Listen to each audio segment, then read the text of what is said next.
Picture a small island, just off the coast of Venice, shrouded in mist and silence. This is Poveglia, a place so dark, so filled with tragedy, that the Italian government has banned all public access. It's often called the most haunted island on Earth, and tonight we're going to find out why. The story of Poveglia begins in the 14th century, when the Black Death swept through Europe. As bodies piled up in the streets of Venice, the city needed a solution, a place to dump the dead and quarantine the dying. They chose Poveglia. Over 160,000 souls were shipped here, often while they were still breathing, and left to perish in mass graves. The soil on the island is said to be 50% human ash. Fishermen in the area still sometimes pull up human bones in their nets.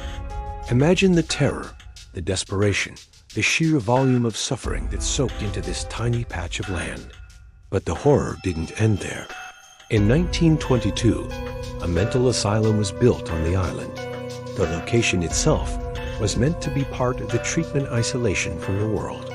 But patients immediately began reporting that they were not alone. They spoke of seeing the ghostly figures of plague victims, their bodies contorted in agony.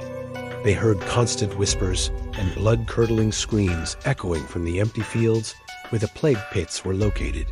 Of course, their doctors dismissed these claims as mere symptoms of their madness. But then, the staff started experiencing it too. They'd see dark, fleeting shadows in the corridors and hear disembodied voices calling their names when no one was there. The island seemed to be alive with the echoes of its past.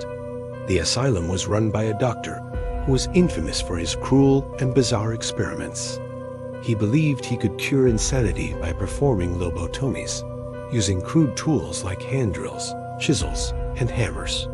He would drag patients, kicking and screaming, to the asylum's bell tower to conduct his twisted procedures without any anesthesia. The stories say the screams from that tower could be heard all the way across the lagoon. But the island's tormented spirits eventually claimed their revenge. The legend goes that the doctor himself began to be haunted relentlessly by the ghosts of the plague victims and his own tortured patients. They drove him to the brink of madness. One day, he climbed to the top of the very same bell tower where he had committed his atrocities. Some say he jumped. Others say he was pushed by an unseen force. A nurse who witnessed the fall claimed that as he lay dying on the ground below, a misty fog swirled up from the earth and choked the life out of him. After the doctor's death, the asylum was abandoned. The bell tower, the source of so much terror, was removed brick by brick, but locals swear that on quiet nights, you can still hear its ghostly chime ringing out across the dark water, phantom bell tolling for the thousands of lost souls trapped on Poveglia. Today, the island lies deserted. The hospital is a decaying ruin with rusted bed frames and crumbling walls. Vines crawl over the buildings, as if nature itself is trying to reclaim this blighted land.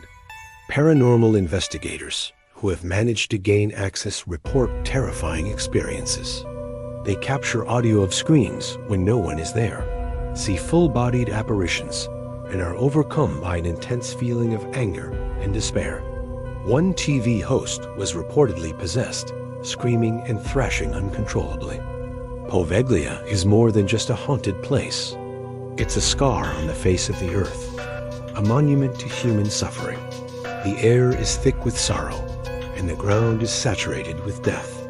It's a place where the veil between our world and the next is terrifyingly thin. So, if you ever find yourself sailing near Venice and you see a small, forbidden island looming in the fog, you'll know you're looking at Poveglia. Just don't get too close. The screams you hear might not just be the wind. Thanks for watching, and be sure to subscribe for more journeys into the unknown.